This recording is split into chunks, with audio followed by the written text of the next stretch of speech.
প্রত্যেকটি বাড়ির একটি নির্দিষ্ট প্রবেশপথ বা প্রবেশদ্বার আছে, আবার একটি নির্দিষ্ট বাহির পথ বা নির্গমন দ্বার আছে। আবার প্রত্যেকটা বাড়ির একটা করে কেন্দ্রবিন্দু বা ব্রহ্মস্থলও আছে। যদি কোনো ব্যক্তি বাড়ির প্রবেশদ্বারে অথবা বাহির পথের সামনে এসে উপস্থিত হয়, তবে সেই ব্যক্তি কি সমস্ত বাড়িটাকে প্রভাবিত বা কন্ট্রোল করতে পারবে? কখনোই না।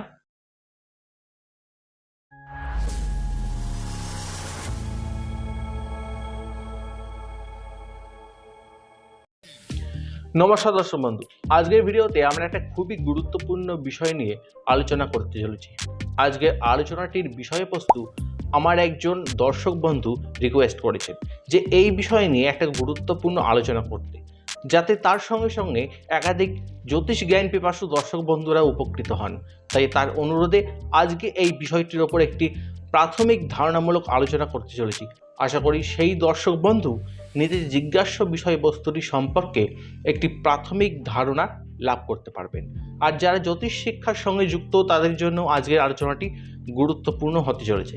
তাই আপনাদের মনেও যদি জ্যোতিষ সম্পর্কিত কোনো বিষয় জানার থাকে তাহলে কমেন্ট করে জানাতে পারেন, তার যথোপযুক্ত উত্তর দেওয়ার আমি চেষ্টা করব। থাম্বনেল দেখে নিশ্চয়ই বুঝতে গিয়েছেন আজকের বিষয় ভাবমধ্য এবং ভাবসন্ধি নিয়ে। তো আসুন দেরি না করে আজকে আমরা আমাদের মূল আলোচ্য বিষয়ে এসে উপস্থিত হই। তবে তার আগে যদি আজকের আলোচনাটি আপনার ভালো লাগে তাহলে লাইক এবং শেয়ার করুন। আর যারা চ্যানেলটি এখনও পর্যন্ত সাবস্ক্রাইব করেননি তারা জ্যোতিষ সম্পর্কিত নিত্য নতুন বিষয় জানতে চ্যানেলটি এখনই সাবস্ক্রাইব করে আমার এই ছোট্ট ইউটিউব পরিবারের সদস্য হয়ে যান। দেখুন, জ্যোতিষশাস্ত্রে কোনো ভাবপতি দশা অন্তর্দশা প্রত্যন্ত দশায় তার ভাবের অবস্থান হিসাবেও সেই প্ল্যানেটটি নির্দিষ্ট ফল দিয়ে থাকে। কিন্তু কোনো জাতকের জন্মছকে একটি অশুভ প্ল্যানেট পঞ্চমে অবস্থান করছে এবং বর্তমানে সেই প্ল্যানেটটির দশা অন্তর্দশা চলছে। সেই দিকে আপনি ফলাদেশ করলেন যে সেই জাতক পঞ্চম ভাব সম্পর্কিত বিষয় যেমন তার শিক্ষা, তার প্রেম ইত্যাদি বিষয়ে অশুভ ফল পেতে পারে। কিন্তু বাস্তবে সেই জাতকটি সেই ফলটি পেল না, কিন্তু তার পরিবর্তে তার মায়ের শরীর খারাপ হলো, গৃহগত নানান সমস্যার মধ্যে জর্জরিত হয়ে উঠল, অথবা একাধিক শারীরিক সমস্যা, আঘাত লাগা, ঋণগ্রস্ত হয়ে পড়া এইরকম সমস্যার সূচনা হতে দেখা গেল। তাহলে আপনার করা প্রেডিকশনটা কি সম্পূর্ণভাবে ভুল? কখনোই না, কারণ আপনি প্রেডিকশনটি সেই জাতকের জন্মছক বা D1 চার্ট দেখে করেছেন, সম্পূর্ণ বিষয়বস্তুগুলো খুঁটিয়ে বিচার করেননি। আর এখানেই আমাদের আরেকটি বিশেষ কুণ্ডলী বা চার্টের প্রয়োজন পড়ে, যেটার নাম হলো ভাবচলিত কুণ্ডলী। আর এই ভাবচলিত কুণ্ডলী তৈরি করতে আমাদের প্রথমেই ভাবমধ্য এবং ভাবসন্ধি কাকে বলে এবং কিভাবে নির্ণয় করতে হয় সেটা সবার আগে জানতে হবে। দেখুন, একটা উদাহরণ দিলে বিষয়টা আপনার কাছে আরও ক্লিয়ার হবে।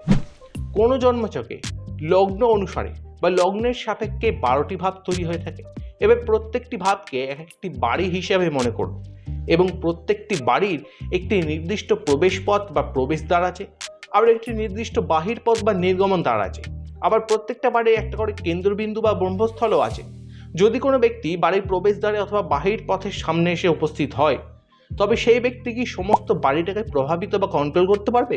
কখনোই না, কারণ এই বাড়িটাকে সম্পূর্ণ প্রভাবিত করতে হলে সেই বাড়িটাকে নিজের আয়ত্তে আনতে হলে সেই বাড়ির মধ্যে ঢুকতে হবে, তার কেন্দ্রস্থল বা ব্রহ্মস্থলে অবস্থান করতে হবে।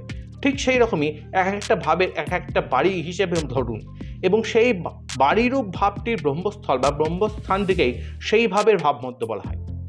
এবং সেই ভাবটি যেখান থেকে শুরু হচ্ছে এবং যেই স্থানে শেষ হচ্ছে, অর্থাৎ সেই বাড়ির প্রবেশপথ এবং বাহির পথ, এই দুটো স্থানকে সেই ভাবের ভাবসন্ধি বলা হয়।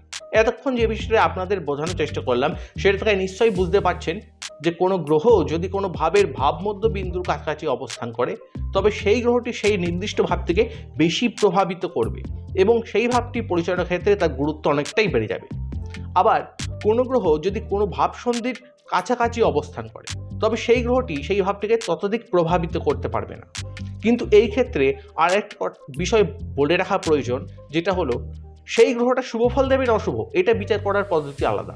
কিন্তু সেই গ্রহটি যে সেই ভাবটিকে প্রচণ্ড পরিমাণে প্রভাবিত করবে সেটা এই পদ্ধতির মাধ্যমে নির্ধারণ করা যায়।